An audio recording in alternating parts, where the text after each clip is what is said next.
லட்சுமி வா இதில் உட்காரு உட்கார சொல்கிறேன் உட்காரு. இன்னைக்கு சீக்கிரமாக வீட்டுக்கு வந்துட்டான்ல, கடையில் வாங்கி ஏதாட்டு சாப்பிட்டுருக்கலாம்ல. நீ காலையில் வச்ச 100 ஆகும்ல.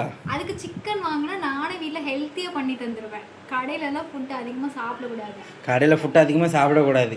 ஆனால் நீ காலையில் வச்சுட்டு போனியா கருவாட்டு குழம்பு, அதை திங்கிறதுக்கு நான் எவ்வளோ கஷ்டப்பட்டேன்னு உனக்கு தெரியுமாடி? நானும் அதான் சாப்பிட்டேன், நல்லா தான் இருந்துச்சு. நீ சும்மா நீ வந்து என்ன நல்லா இருந்துச்சு? கருவாடே இல்லடி, ஃபுல்லாக முருங்கைக்காவே கிடக்கு. முருங்கைக்காய் முட்டை குழம்புன்னு சொல்லி நான் ஒத்துக்கிறேன்.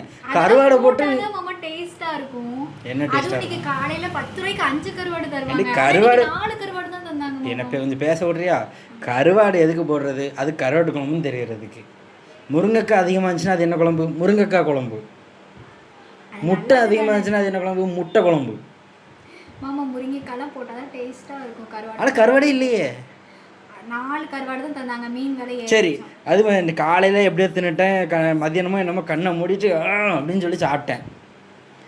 நைட்டுக்கு நல்ல சாப்பாடு சாப்பிடலான்னு பார்த்தா நைட்டுக்கும் வா சாப்பாடு. சிக்கன் கிரேவி பண்ணி தந்துடுறேன்.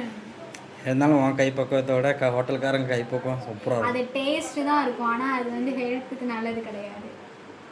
நீ சமைச்சா ஹெல்த்துக்கா உயிருக்கே நல்லது கிடையாதுடி. ஆமா.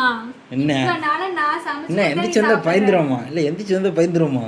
ஆமா, நான் இவ்வளோ நாளாக நான் செஞ்சு கொடுத்த சாப்பாடு தானே சாப்பிட்றேன். உனக்கு ஏதாவது பிரச்சனை வந்திருக்கா? சரி, அப்போ இவ்வளோ நாளாக நானும் கடையில் வாங்கி கொடுத்து நீ சாப்பிட்ருக்கல, உனக்கு பிரச்சனை வந்திருக்கா?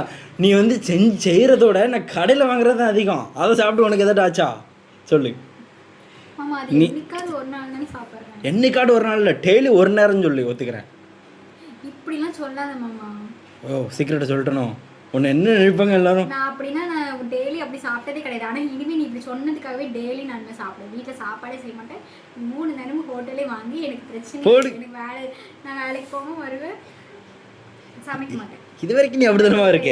பார்த்தாலும் காலையில் நினச்சோன்னே என்ன வைக்கணும், நைட் வந்து டிஃபன் பார்க்கணும் அப்படின்னு டென்ஷனாக இருக்கும். நீ அது எனக்கு ஃப்ரீ, இனிமேல் ஹோட்டலே வாங்க. ஏன்டி நீ நம்ம வீட்டில் கேஸ் வாங்கி எத்தனை மாதம் ஆச்சு? அதை கொஞ்சம் சொல்லு. ஜனவரி மாதம் வாங்கினேன். இன்ன வரைக்கும் காலியாகலான்னு என்ன காரணம்?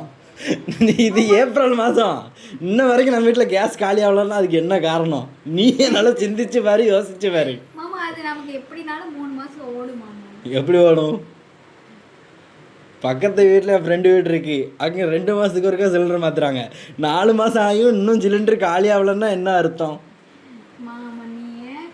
காஃபி மட்டும் போடுற, அதனால் சிலிண்டர் காலியாகல. இன்னும் 2 மாதமும் இன்னும் 2 மாதத்துக்கும் காலியாகாது.